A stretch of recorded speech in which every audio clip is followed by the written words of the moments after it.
Desde el útero son conversaciones de salud y cuidado radical entre mujeres como tú. Hablamos sin filtro de menstruación, sexualidad, vulvas, vaginas, líbido, úteros, digestión, piel, hormonas, fertilidad. En fin, tocamos todos esos temas que nos han enseñado a callar. Míralo como un chachareo entre jevas con conciencia. Quiero ayudarte a que conozcas tu cuerpo mejor y que reconozcas la fuerza y el poder que tienes y que nace desde tu útero. En Desde el Útero tenemos conversaciones entre adultas y para adultas, así es que es posible que escuches lenguaje adulto de vez en cuando en este podcast.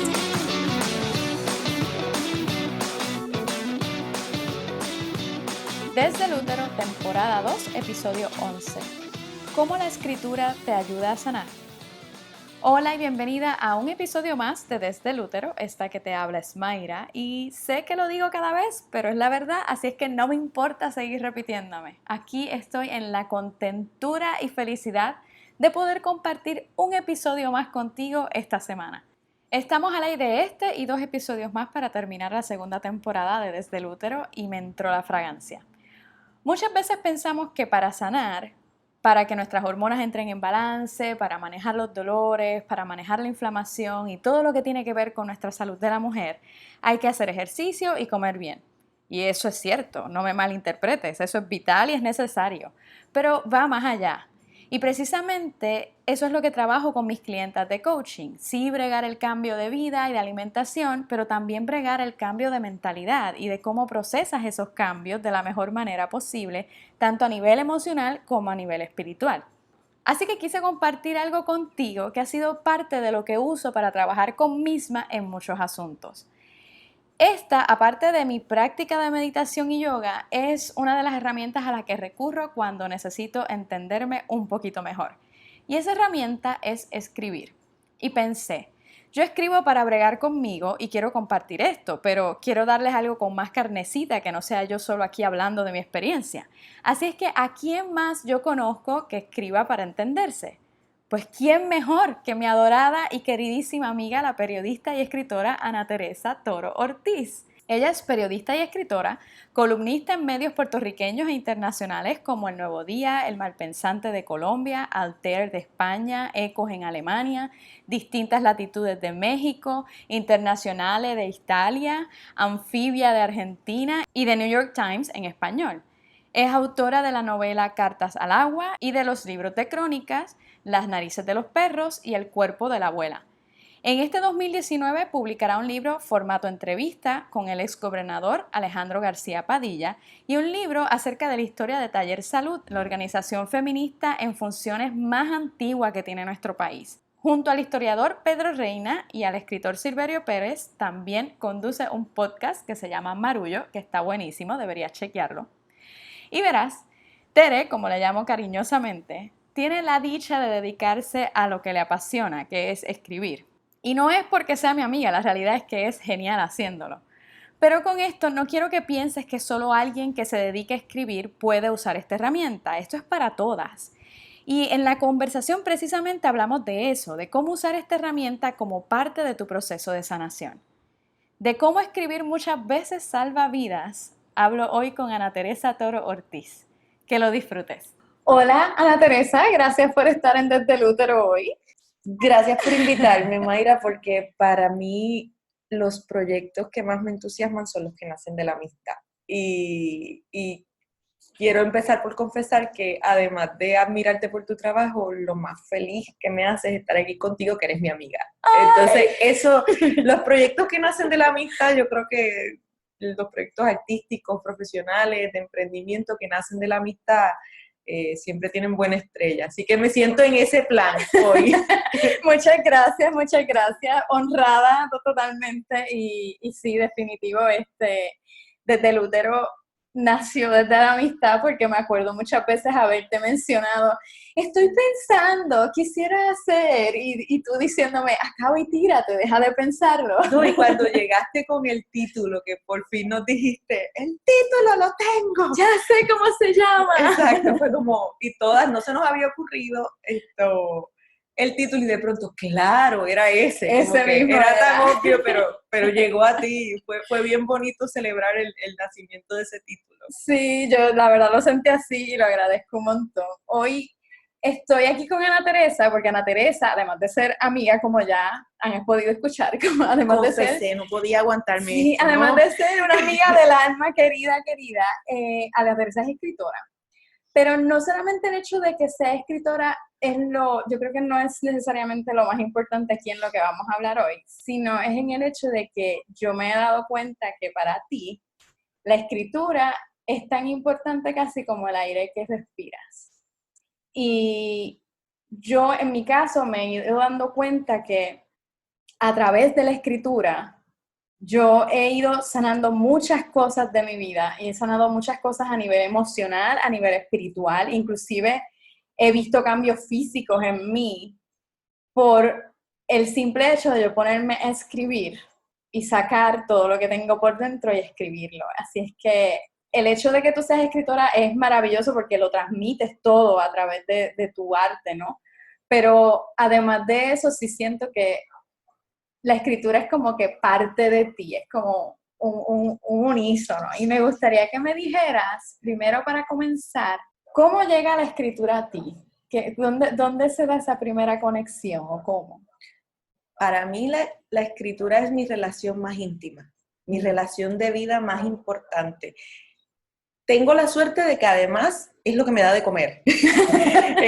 Y la vida puede cambiar y puedo dedicarme a otras cosas o trabajar en otras cosas. Eh, pero la escritura es una constante y es una presencia y es la herramienta que tengo para tener una relación posible conmigo misma. Hay gente que puede hablarse a sí misma, hay gente que puede tener una conexión con su cuerpo por la vía del ejercicio o de otras prácticas espirituales. Mi cuerpo yo lo entiendo y mi espíritu lo entiendo escribiendo. Entonces, la escritura es la única herramienta que tengo para literalmente saber qué estoy pensando. No soy capaz de saber qué estoy pensando si no lo escribo. O sea, no tengo esa capacidad que tiene mucha gente. Entonces, tiene un fin muy práctico, muy íntimo, muy espiritual, pero es en el fondo la relación más profunda que he cultivado. Y, ¿sabes? Yo tuve la suerte de que tuve una abuela que me cuidaba de niña antes de empezar en la escuela, de bebé y de niña, María Francisca Dominici Sayas, de Villalba, digo Juana Díaz Villalba, pero más de Juana Díaz. Mi abuela, abuela Tata, sabía de memoria muchísimos poemas. Y me enseñó a escribir y yo llegué a kinder y sabía escribir cursivo. Y no lo digo como un prodigio, es que ella me enseñó. O sea, si se saca tiempo y mi abuela tenía el tiempo para hacer esas cosas con una niña de 3 años, 4 años, yo aprendí cursivo antes de llegar a kinder. Y mi abuela siempre me hacía memorizar poemas muy sencillos, poemas de niños, pero fue mi primera conexión con el mundo exterior, fue sabiendo que las palabras sí eran esta herramienta para comunicar que tengo hambre, que tengo sed, que quiero esto, que me pica, que me duele, como cualquier niño, pero también las palabras hacían cosas, y esas cosas eran otras cosas, eran cosas especiales, en este caso los poemas. Entonces, de ahí viene como un germen. Y luego, ya más entrando en la escuela, lo recuerdo vivamente, yo puedo cerrar los ojos y transportarme a esa computadora en el salón de segundo grado de Missy Santiago, cuya ventana daba a la hermosa Sierra de Calley, en el colegio donde estudié en Calley. Y me acuerdo que la maestra nos pidió que escribiéramos un verso de un poema en segundo grado. Yo recuerdo que escribí algunas cosas sencillas con lo que podría haber escrito una niña de 7 años en segundo grado, sobre el paisaje de la Sierra de Calley, de la montaña, que era el paisaje que yo tenía de frente. Pero me acuerdo, no recuerdo lo que decía, pero recuerdo la sensación. Cuando terminé de escribir ese verso, sabía que yo había hecho algo, que yo había creado algo. La misma sensación que tenía cuando hacía un pozo de plasticina, pero más fuerte. Yo sabía que había creado algo, entonces sabía que las palabras en sí mismas tenían la capacidad de adquirir un soplo de vida en ese instante. Y creo que desde ahí se convirtieron en una cosa íntima. Siempre tuve diarios que los leo ahora y me da mucha risa, cómo sufre uno por tonterías cuando es pequeña. Todo parece el fin del mundo, pero no lo es. Siempre tuve diarios, me confesaba con los diarios, siempre escribía cartas a mis amigos, al día de hoy lo hago, o sea, soy muy de estos emails de 90 párrafos. Soy testigo completamente, sí. A mí me gusta escribir cartas y le meto, tú sabes, lo pongo en la agenda, escribirle a fulanita y me ocupo de escribir porque sabía que las palabras tenían esa posibilidad y ya el resto de mi vida ha sido aprender cada día y con cada experiencia una nueva posibilidad de las palabras. ¡Qué rico! De usarlas, de tocarlas, sí, de manosearlas. Y también, estoy en un viaje, me interrumpes cuando quieras, pero dale, me fui. Quiero que me de digas, pronto por me favor. monté en el tren. Quiero que me digas. No, también ocurre algo que me pasa con las palabras, que yo las trabajo en serio, pero no me las tomo en serio. O sea, las trabajo en serio en el sentido de que a mí me gusta la limpieza de un texto, a mí me gusta leer un texto en voz alta y que suene bien, y si no suena bien, algo está mal.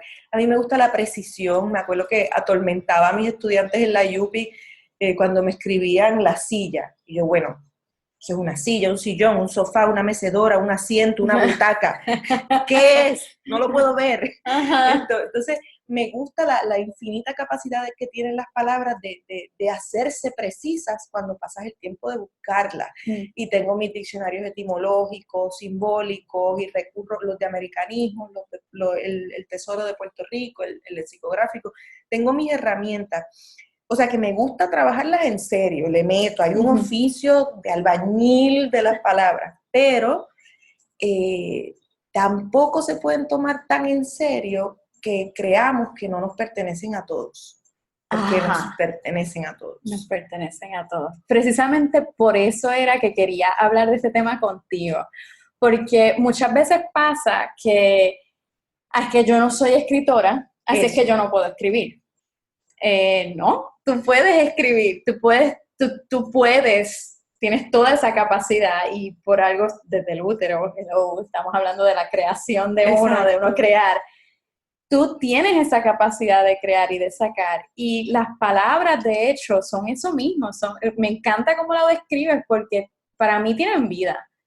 Para mí una vez tú escribes en un texto que puede ser, te digo, o sea, yo sí tengo mis diarios y todo el asunto, pero tengo de hecho una libreta que es de 1.99, que no es bonita para nada.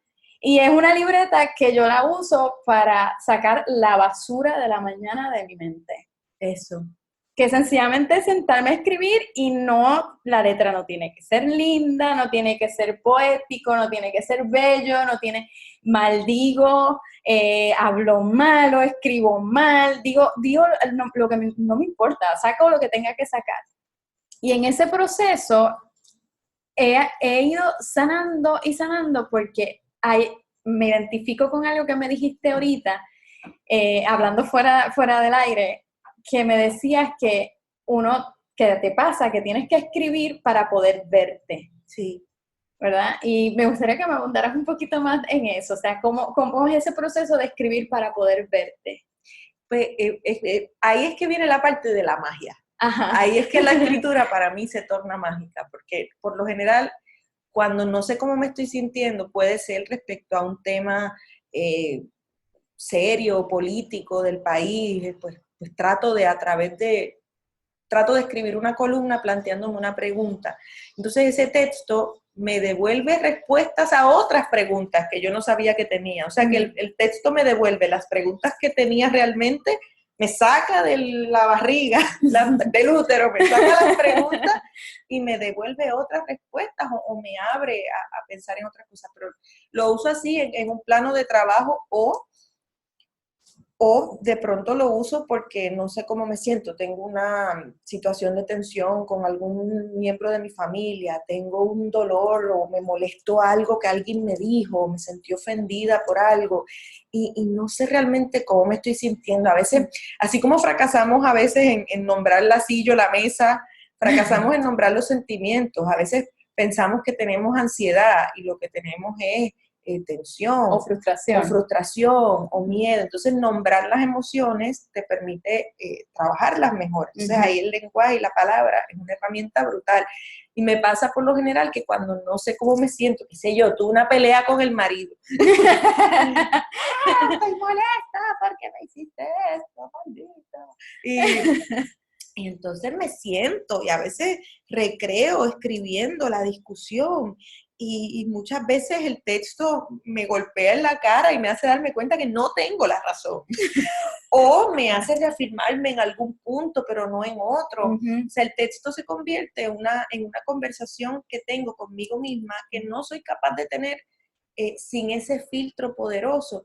Entonces, me gusta lo que dices de sacarte la basura por la mañana, porque me he topado con mucha gente que no se atreve a entrar a la escritura o no se atreve simplemente a sentarse a escribir, porque pues los escritores se supone que todos tenemos excelente gramática, que todos hemos leído todo, lo cual no es cierto uno y lo cual no es cierto dos, por eso existen los extraordinarios editores y editoras del mundo. ¿Cierto? Que además son personas maravillosas que te ayudan a pensar mejor.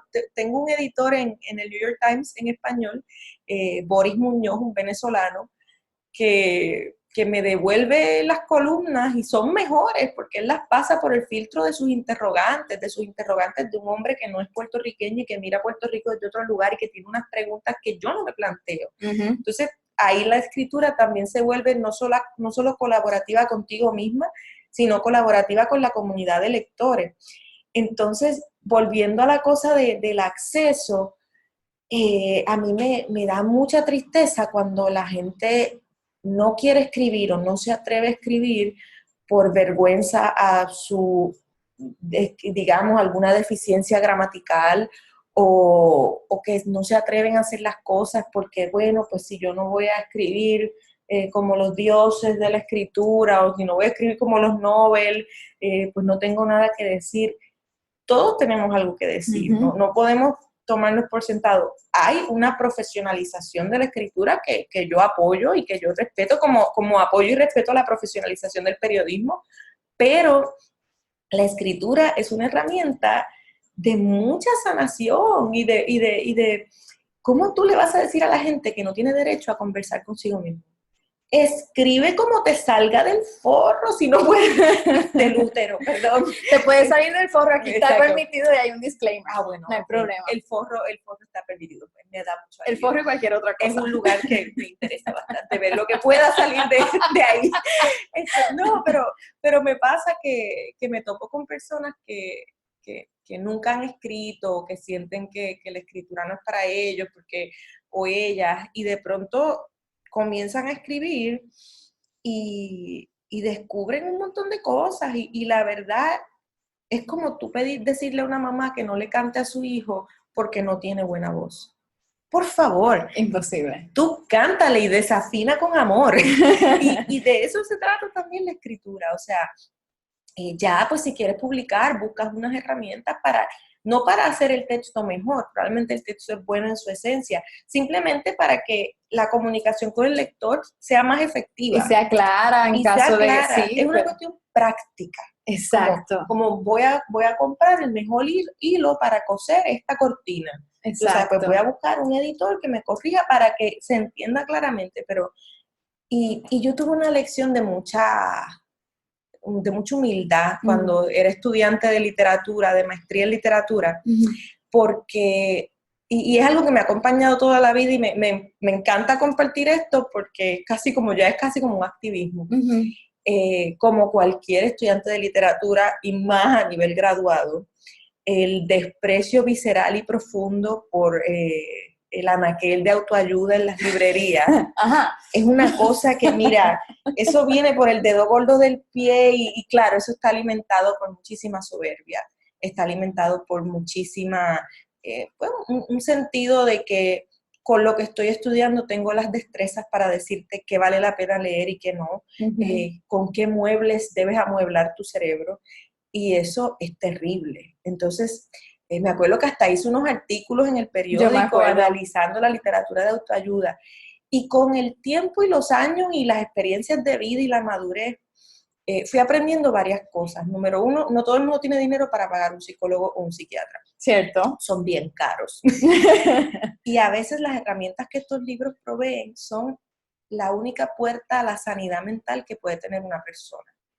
¿Con qué cara uno se atreve a juzgar eso? Número dos, dentro de ese mundo sí hay muchísimos mercaderes de la alegría que te quieren vender los 10 pasos para esto, los 5 pasos para esto.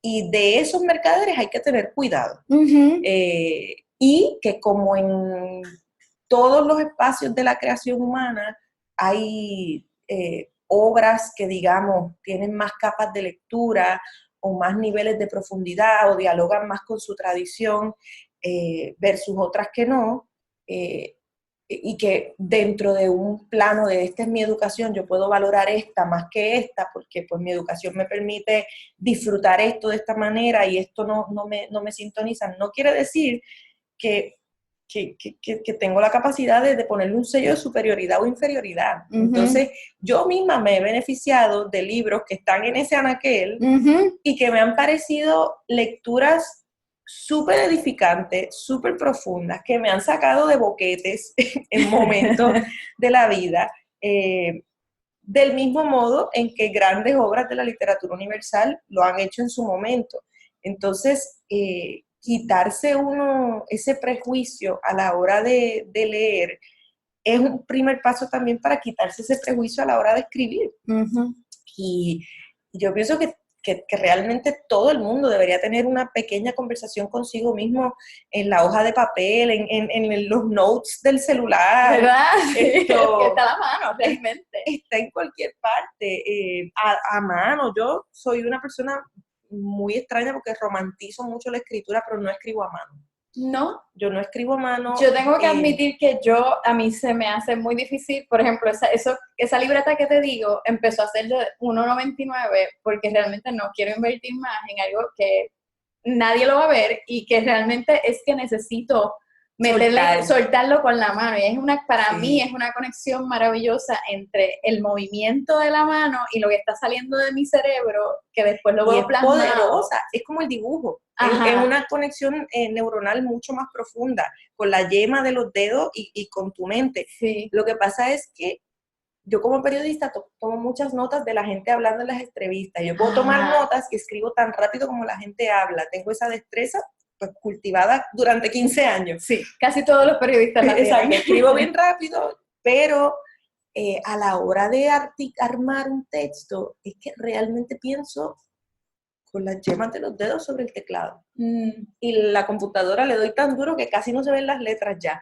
Entonces, me acuerdo que mi compañera Tatiana Pérez Rivera y yo en el periódico éramos hartamente conocidas porque todo el mundo sabía dónde nos sentábamos porque eran los únicos 2 teclados que no tenían letras. Ya, porque eso era clac, clac, clac, clac.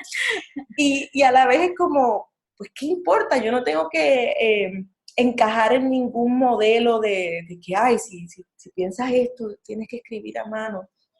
Las plumas fuentes son muy lindas, las uso para firmar documentos importantes. Nunca me han funcionado para escribir así. Son difíciles, pero hay quien puede y es bello y se convierte en un arte plástico. Pero me importa mucho, mira, en estos días un familiar me llama preocupadísima porque su esposo había decidido empezar a escribir sus memorias.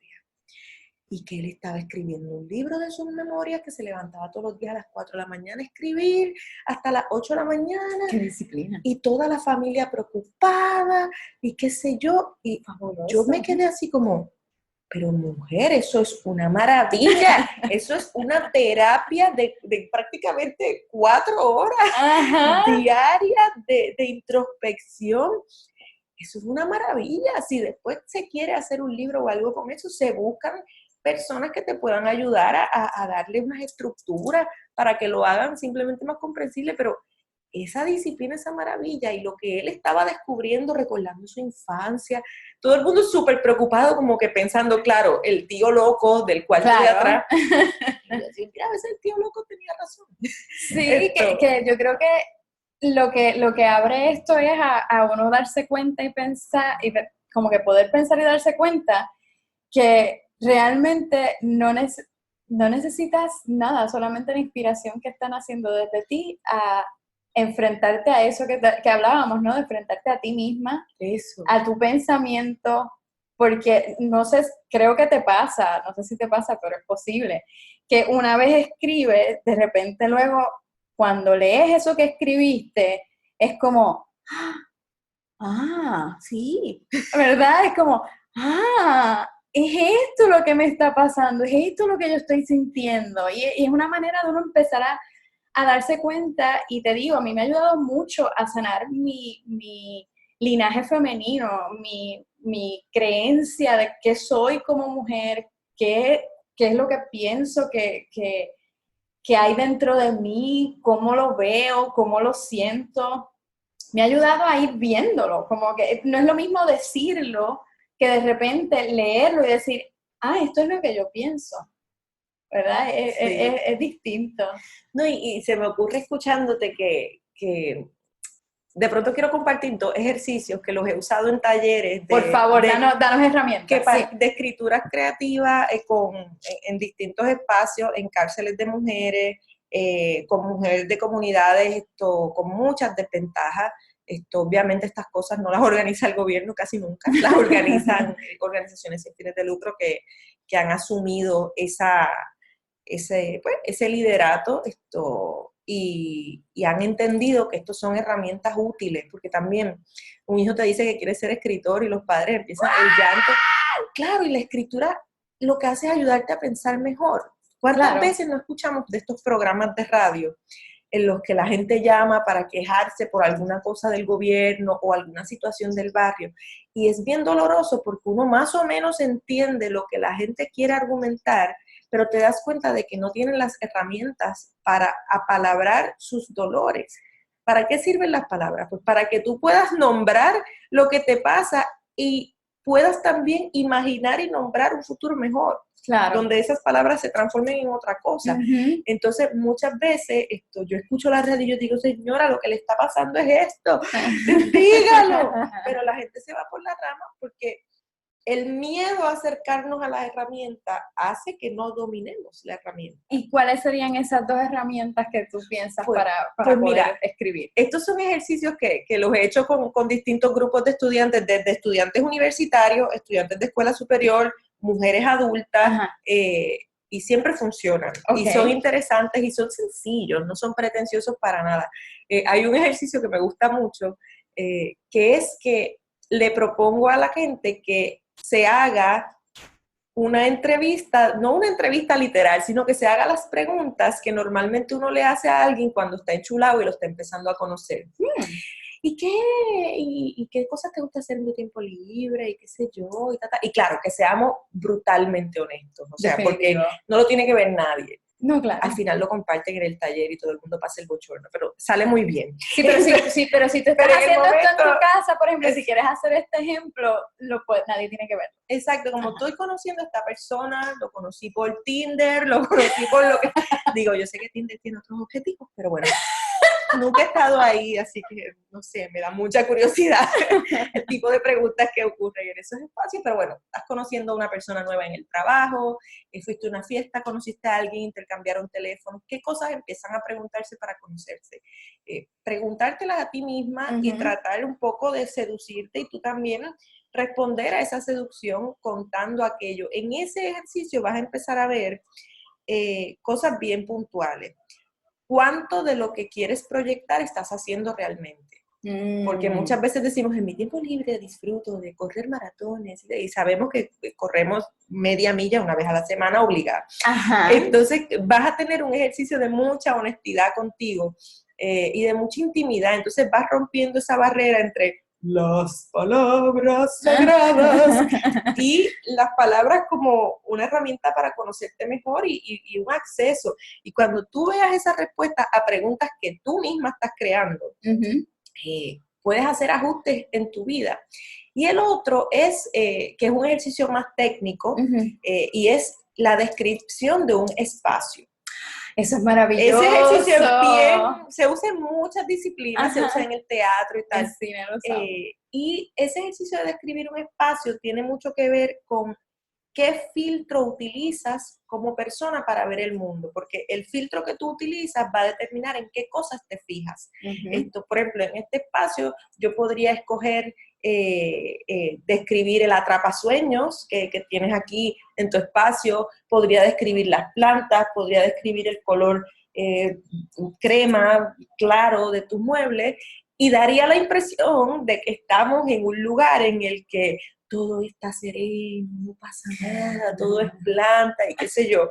Y no estoy describiendo las tablas de surfing, no estoy describiendo la jaula de la perra, no estoy describiendo la guitarra, no estoy describiendo el ruido, la modernidad, las bocinas, la lámpara, los elementos que colocan esos primeros objetos que nos evocan una sensación de mucha serenidad, con la realidad de que este es un lugar en el que vive gente y en el que pasan cosas.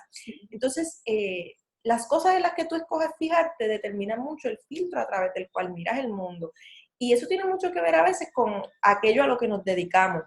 Pues los arquitectos miran los edificios muy distintos a nosotros, se fijan en detalles, tienen palabras para cosas, para esquinas, para cosas en el piso, y entonces, que no tienen nada que ver con el vocabulario que nosotros tenemos. O sea, yo miro el mundo a través del filtro del periodismo, o de las palabras, o de la literatura, y eso es una experiencia que también te ayuda a tú ir diciendo, quiero ampliar mi filtro, me estoy fijando solamente en estas cosas, a lo mejor en mi vida me estoy fijando solamente en estos elementos, no estoy viendo estos otros. Lo que veo en mi espacio también se puede parecer mucho a lo que veo en mi vida.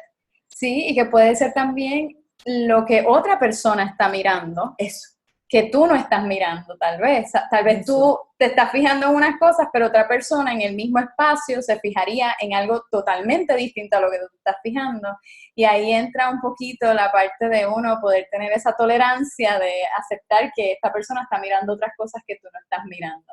Sí. Que creo que es un ejercicio bien interesante, me gusta. No, y es un ejercicio que se puede ir por unas ramas bien poderosas. Me acuerdo de algunos estudiantes que me sorprendieron un montón porque se dejaron ir. Y, por ejemplo, ahora yo veo tu pasillo. Es un pasillo que la pared es azul claro. Mayra, estoy revelando todo sobre tu espacio. Sí, todo el mundo va a saber cómo es mi casa. Pero nadie sabe dónde está. Está bien. Oh my God. Bueno, ¿qué podemos hacer? También pasa. No, pero pienso en el color claro, el color azul claro de los pasillos. Entonces, rápido uno podría evocar la idea de que los pasillos siempre, uno piensa en la palabra pasillos, uno piensa en hospitales, uno piensa en iglesias, uno piensa en lugares angostos, estrechos, que te atrapan, que te llevan de un lugar a otro. La gente suele angustiarse y tener mucha ansiedad en los pasillos. Caminan esperando, el tiempo se achica en los pasillos. Sin embargo, en un pasillo pintado de azul claro, de pronto se te hace gigante, se te hace abierto. Entonces, también uno dejarse llevar por lo que los objetos en un espacio te están comunicando. Eso es bien emocionante. Sí, completamente. Sí. Gracias por darnos esos dos ejercicios. Creo que jugar. Sí, es una manera de jugar, y yo creo que con eso las que nos están escuchando pueden tal vez empezar a jugar a ese punto de encontrarse y entenderse y poder escucharse y ver qué es lo que están pensando, porque cuando tú te conoces, que es algo que hemos hablado un montón en el podcast, cuando tú te conoces, cuando tú empiezas a escucharte, cuando empiezas a escuchar tu cuerpo, cuando empiezas a darte cuenta de qué es lo que está pasando y prestas atención, ahí es que empieza el proceso de sanación, porque ahí es que de verdad tú te atreves a ver y decir, es esto. Y una vez lo tienes, ahí es que ya puedes decir, esto lo puedo trabajar así. Sí. Y puedo hacer esto otro, y esto otro, y esto otro. Así que gracias por darnos esas dos recomendaciones. Sí, no, y gracias a ti. Quiero tirarme con todo y tenis. Dale, tírate con todo y tenis. Porque de eso se trata también, o sea, desacralizar el uso de las palabras y la escritura tiene todo que ver con ensuciarnos las manos también. O sea, la escritura no es nada. No es limpia. No es limpia y no es linda. No. y te echaba las manos y uno sufre y la página a veces quieres darle una bofetada porque no te gusta lo que te está diciendo. Pero quiero compartir una revelación reciente porque creo que no sé, que le puede servir a mucha gente y ya, no la quiero tener yo sola, la quiero por pasar favor, para adelante. compártela. Yo estoy en un proceso en mi vida en este momento en el que he engordado, Ajá. he aumentado de peso. Y yo siempre había tenido el mismo peso, fluctuaba entre, qué sé yo, 5 libras más o menos a lo largo de 15 años, pero nunca había cruzado ciertos umbrales de peso que he cruzado ahora. Y eso me estaba causando muchísima incomodidad, aparte de por todas las cosas estructuralmente y socialmente instauradas en torno al peso y el aspecto de las mujeres, que por más que uno se sienta liberada, eso está así como que... Sí, se taladra. Se taladra y uno sabe para allá y vuelve y sale, y tú raspas para allá y vuelve y sale. Pero en el proceso yo decía, no me siento incómoda por vanidad. Yo sabía que no era vanidad, porque dentro de mi corazón sabía que no era vanidad o que no era solo vanidad. Uh-huh. Y estuve haciendo esos ejercicios de escribir y de entender qué resenté ya me estaba pasando.